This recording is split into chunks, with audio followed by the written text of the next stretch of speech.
everybody, it's William from the Smarter Tomorrow podcast, hosted by EcoSmart Home Pros. We are here in the Superior Dome in Marquette for the UP Builder Show. Here to give you a tour of what we got going on for the tent and mock room on the other side. Same setup as what we had for our previous shows, but now we can actually show you what it looks like. So we have some of our outdoor audio as well as a demo Lutron shade. We have our ambisonic fake rock speakers. They're totally rated to be outside year-round, especially up here in the UP winters. You can still keep them outside during the 18 feet of snow that we're going to get over the year.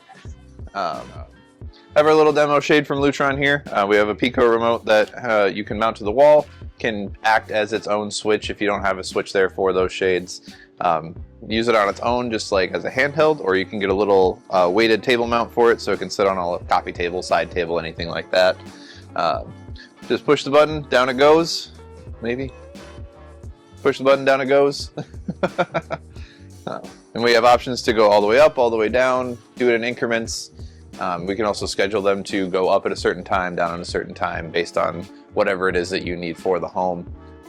Moving into more of the outdoor audio that we have here, we have our Origin Surfaces, which are meant to be surface-mounted speakers. They're great for a deck or a backyard if you do a lot of, entertainment in the summertime.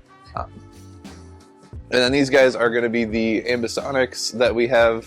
I don't remember the exact model, but those ones are more meant for like stake in the ground kind of style, so they can blend in more with the like different plants or trees or any other stuff that you have in your backyard. And then behind Mike here we actually have our bollards. Those ones are meant to be buried in the ground, again completely rated to be outdoors all year round. We actually installed one of these in a client's house here in Marquette. There is a subwoofer built into them, and you can bury them fully in the ground, and it uses the surrounding earth to actually give you more of that base.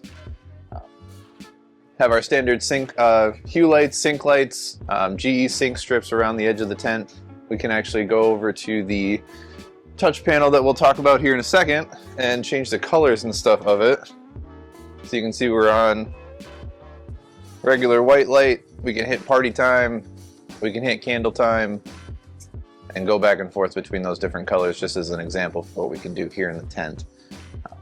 Moving out of the tent into the faux home theater, we have two sets of speakers up in the ceiling. We have a co-brand Origin Acoustics and Bang & Olufsen speakers, and then we have the Origin Acoustic specifics of the D61s. They're more of their entry-level speakers, but they're still phenomenal speakers. We installed these in a different client's house here in the UP. Got a 5-room audio setup, and he absolutely loves it. We have some of our stuff that we're selling over the weekend. We have our GE sink lights, we have the Sonos products, we have our sink like under cabinet lights and stuff like that. And then moving into the actual home theater setup and controls for that home theater setup, we have different remotes here. We have a couple from Ava, we have one from Savant.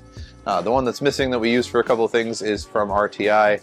We can use all of those, or we can pick one of those for whatever system it is you're trying to run in the house and use that as your main focal point for control. You can control the lighting, you can control the audio, your TV, and various accoutrements that will come along with that.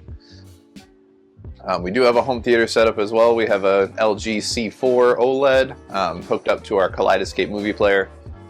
Basically gives you the best quality version of a movie that you can get.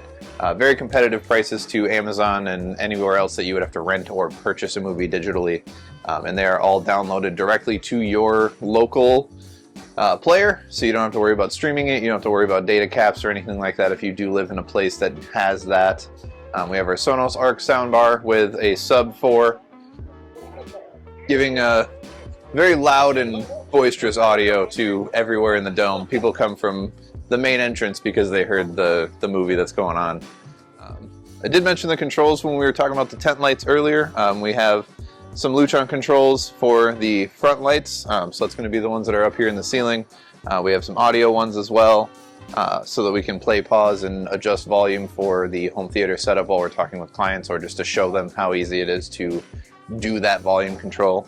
One of our newest partners, Brilliant, which we've talked about on the show before, we have one of those set up here so that we can actually go through and group up the different stuff within the tent. So right now we have the audio playing through the Arc as well as the tent, so that we can play the movie on both sets of speakers and people can see what's going on with all that. Underneath we have the Savant keypads, conveniently labeled for everything that we have going on. That's how we were controlling the tent strips earlier in the overview. Along with the Arc Ultra and some of the other main staples that we have for products, we have the Sonos Ace, very comparable to the AirPods Max from Apple.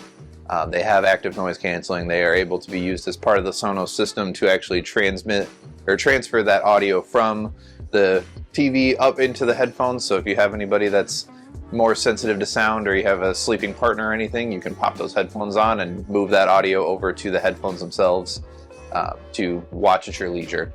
We also have the Move 2, which we're able to hook up with everything else that we have grouped in so that people can see the audio coming from all three of those zones. And that concludes the tour. Thank you guys for coming to our special on-site episode of Smarter Tomorrow. I know it's a little bit shorter, but we're going to be having a better, longer episode for you guys here in the short future.